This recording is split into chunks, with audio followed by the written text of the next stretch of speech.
Salut à tous, je suis ravie de vous retrouver aujourd'hui donc dans le jardin. Vous voyez, il fait beau, donc j'en profite. J'espère juste qu'il n'y aura pas trop de vent dans le micro aujourd'hui, puisque j'ai déjà filmé cette vidéo et du coup je suis obligée de la refaire. Mais enfin bref, c'est pas grave, ça me fait tellement plaisir d'être là dehors avec vous. Donc aujourd'hui on va parler cheveux et plus principalement cheveux gris, puisque maintenant ça fait 2 ans que j'ai arrêté de me colorer les cheveux. Si vous n'avez pas suivi tout le processus, tout ça, je vous remettrai donc en barre d'infos tous les liens avec les vidéos, les différents articles que j'ai fait. Donc j'avais fait des articles avec une évolution, je crois, à 6 mois, à 1 an. Je vous remettrai également la vidéo initiale, celle où j'avais décidé donc de me colorer les cheveux. Et croyez-moi, il y a beaucoup de changements entre aujourd'hui et maintenant. Franchement, c'est juste un truc de fou. Enfin, je crois que c'est une des meilleures décisions que j'ai prises. Déjà, c'est un vrai gain de temps, un vrai gain d'argent également. Et en plus, je trouve que... Enfin bon voilà, c'est pas pour me jeter des fleurs, mais je trouve que vraiment ça m'illumine le visage, ça m'adoucit également les traits et vraiment j'adore cette teinte silver, je trouve que c'est vraiment très flatteur.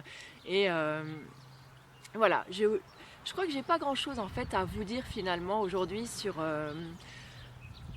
cette deuxième année, parce que je l'ai pratiquement pas vu passer. Je trouve que c'est passé super vite, ça s'est passé super bien parce que j'étais préparée et j'avais vraiment envie en fait d'arrêter de me colorer les cheveux. C'était plus du tout un questionnement ou un doute ou quoi que ce soit. Donc là-dessus, j'étais vraiment forte en fait de mon choix. Donc ça s'est vraiment très bien passé. J'avais même hâte d'ailleurs d'arriver au bout. Donc là, vous le voyez. Donc j'ai vraiment un poivre et sel, hein, c'est-à-dire que derrière, j'ai quand même encore des mèches qui sont un peu plus foncées. Mais ça y est, hein, mes cheveux gris sont vraiment arrivés, pour ceux qui sont tout gris, jusqu'au bout donc de mes cheveux. Alors durant les derniers mois, j'ai fait une coupe à peu près tous les, on va dire, peut-être 4 mois, tous les 3-4 mois, je coupais 1-2 cm, pas vraiment pour éliminer la couleur, mais vraiment plus un petit peu pour faire du bien à mon cheveu, pour éliminer un petit peu les fourches et les pointes peut-être un petit peu sèches, parce qu'il faut savoir que le cheveu gris est un petit peu plus, on va dire, sec ou déshydraté, ou un petit peu, et aussi un petit peu plus dru, on va dire, qu'un cheveu naturellement coloré. Donc du coup des fois on a un petit peu plus de mal, je vais dire, à les mettre en forme, à les mettre en place. Donc là je vais en profiter aujourd'hui pour vous présenter un petit peu ma routine cheveux aussi de moment, qui n'a finalement pas beaucoup changé, je crois, depuis le tag cheveux en fait que je vous avais fait la dernière fois. Et voilà, donc je fais finalement un peu moins de soins. J'ai arrêté les soins avec les poudres parce que je me suis rendu compte que les poudres, ça me donnait une teinte un petit peu jaunâtre aux cheveux. Et je trouvais pas ça très joli en fait. Donc du coup là pour l'instant j'ai laissé les poudres de côté et je me suis vraiment, on va dire, focalisée sur des soins plutôt hydratants et nourrissants pour avoir des beaux cheveux souples, doux et plus brillants quoi. Ça fait un petit peu pub hein, quand même, on dirait une pub pour un shampoing ou un truc comme ça. Mais c'est vrai, vous allez voir, c'est ultra simple ce que j'utilise et c'est vraiment à la portée, on va dire, de toutes les bourses et vraiment de tout le monde. Donc si jamais vous avez des questions spécifiques, je sais pas moi, sur les cheveux gris ou des choses comme ça, ou si dans les précédentes vidéos ou articles, j'ai pas répondu à vos interrogations, n'hésitez pas à me les mettre donc en commentaire, je me ferai un plaisir moi d'y répondre. Et j'ai envie de passer tout de suite du coup aux soins et à la routine cheveux, comme ça, voilà, si ça vous intéressera peut-être un petit peu plus. Alors au niveau du shampoing, ça n'a pas beaucoup changé puisque j'utilise toujours le même qu'il y a quelques mois en arrière. C'est toujours encore mon Sweetie de chez Pachamamaï. Bah oui, vous voyez, hein, c'est vraiment un excellent investissement parce que il diminue, mais alors vraiment pas vite. Donc il y a quelques semaines encore, je me lavais les cheveux seulement une fois par semaine. Là, depuis quelques temps, j'ai repris le running, donc j'ai repris mon ancienne routine, c'est-à-dire 2 shampoings par semaine, parce que quand je vais courir en général, soit il y a du soleil, du coup je mets une casquette, et s'il fait encore un petit peu froid ou s'il pleut, je porte un bonnet.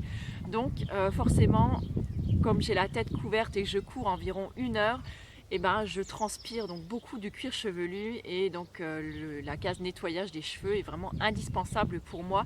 Donc c'est les 2 seules fois dans la semaine où je me lave les cheveux. Donc en général il y a un lavage le week-end, le samedi ou le dimanche, et un lavage en milieu de semaine, en général c'est le mercredi. Donc je profite également donc, de cette sortie running en fait pour me faire un soin. Alors en général, si j'ai le temps, si je suis pas trop à la bourre, je me fais un soin donc avant de partir. Et en ce moment, j'ai complètement craqué en fait sur ça. Ouais, ouais, du lait de coco. Donc le soin hyper simple, quoi, que à portée de main de tout le monde, à portée de bourse de tout le monde. Donc là, c'est la marque Suzy One parce que voilà, c'est la première que j'avais trouvée dans mon hypermarché. Alors je sais très bien que c'est pas bio. Après, vous choisissez tout à fait la marque que vous avez envie. Il n'y a aucun problème là-dessus. En tout cas, voilà, pour faire ça, ça fonctionne ultra bien. Donc j'en viens en prélever un petit peu, la quantité suffisante en fait pour en tartiner donc tous mes cheveux, donc du cuir chevelu jusqu'aux pointes. Je viens bien masser. Ensuite, je mets mon bonnet ou ma casquette, j'attache mes cheveux si par exemple je mets ma casquette parce que tout rentre pas dans mon bonnet, je vais courir et le soin a le temps d'agir pendant environ 1 heure et en plus comme j'ai transpiré et comme j'ai la tête vachement chaude, tous les actifs, tous les bienfaits en fait vont être décuplés et au retour de mon running, je passe sous la douche, je lave mes cheveux et après, au bonheur, ils sont géniaux. Voilà, ils sont super beaux, ils sont brillants, ils ont été nourris et hydratés en même temps parce que le lait de coco, ben voilà, il tient ces 2 promesses-là. Donc c'est absolument génial pour ça. Moi, je ne perds pas du tout de temps à laisser poser un masque ou quoi que ce soit. Donc c'est vraiment bien. Je l'utilise au moins 1 fois par semaine et en général à l'autre shampoing de la semaine, j'utilise plutôt alors soit un bain d'huile, soit on va dire un soin en fait après shampoing. Je cherchais le nom et en plus j'étais perturbée par Brest qui se promène par là-bas. Donc en huile avant shampoing, j'utilise maintenant cette huile là. En fait, c'est une huile de la marque Caddy. Vous connaissez peut-être en fait cette marque. C'est une marque de produits ayurvédiques que moi j'aime vraiment beaucoup. Elle fait des très beaux produits. Donc là j'ai pris l'huile vitalisante. Donc qui stimule la pousse des cheveux, qui prévient la chute et en plus elle promet donc du volume et effectivement elle fait tout ça. Donc ce qui est bien avec cette huile, c'est qu'elle est sous forme de pipette, donc déjà dans un joli flaconnage, un joli packaging en verre et en fait là on a une pipette qui est ultra pratique parce que on peut appliquer donc du coup directement le produit réparé et ça c'est vraiment je veux dire un plus. Ensuite hop je viens masser le cuir chevelu et après c'est parti mon kiki, je pars courir. Et là c'est pareil, donc au retour je me lave les cheveux. Donc là par contre je vais avoir besoin de 2 shampoings en général pour réussir à enlever toute l'huile. Et au sortir de la douche, sur mes cheveux encore mouillés avant de les essorer, je viens mettre un petit combo de ça, donc sur mes longueurs et mes pointes, comme je ne leur ai pas fait de soin avant de partir, donc un mélange de gel d'aloe vera et de baume, la belle crinière. Après vous pouvez utiliser l'huile que vous voulez, un peu de beurre de karité, de l'huile de coco, enfin vraiment n'importe quel corps gras hein, fera l'affaire. Moi j'aime beaucoup ce baume là parce que je trouve qu'il est vraiment chouette pour mes cheveux. Il leur fait beaucoup de bien et je trouve qu'on en utilise vraiment très peu. Je veux dire, je prends la quantité à peu près d'un petit pois, voilà, pas plus, et c'est vraiment largement suffisant. Et du coup, je trouve niveau rapport qualité-prix, il est vraiment excellent, quoi. Enfin, franchement, je m'y retrouve et je sais qu'il va me durer encore longtemps parce que ça fait quand même plus de 6 mois, je crois maintenant que je l'ai. Oh oui, ça doit faire depuis le mois d'octobre au moins, donc oui, largement. Donc il n'y a pas de souci avec ça. Et donc là sur mes cheveux encore très mouillés, donc je viens bien masser mes longueurs et mes pointes. Ensuite je les enroule donc dans ma serviette Décathlon que vous avez vu donc dans mes favoris du mois dernier. Et je laisse poser ça environ 30 à 40 minutes. Quand j'enlève cette serviette, mes cheveux sont pratiquement secs, on va dire. Allez, ils sont secs à 60 voire 70%. Ensuite, je les laisse sécher à l'air libre. J'utilise très peu le sèche-cheveux, quasiment jamais, j'ai envie de dire, même l'hiver.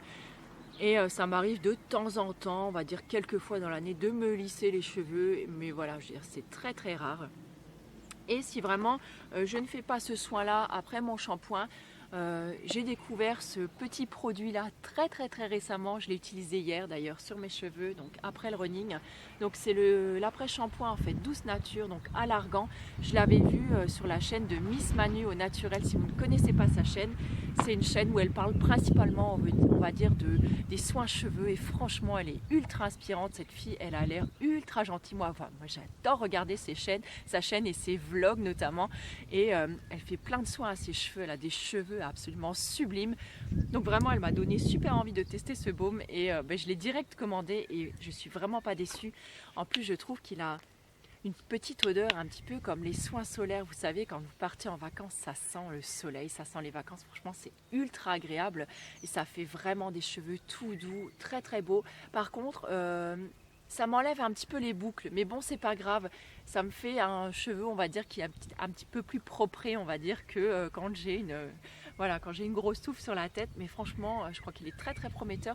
Il sera peut-être dans mes favoris du mois prochain d'ailleurs. Vous avez également été très nombreuses à me demander si je faisais un soin déjaunissant pour mes cheveux. Donc sachez que j'en fais un seulement une fois dans le mois parce que j'estime que voilà, j'en ai pas besoin de plus. Je ne trouve pas que mes cheveux sont vraiment jaunes.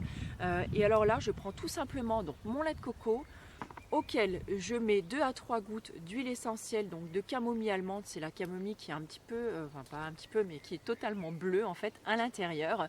Et je laisse poser ça, donc 1 heure sur mes cheveux. Après je fais mon shampoing et c'est vraiment tout ce que je fais.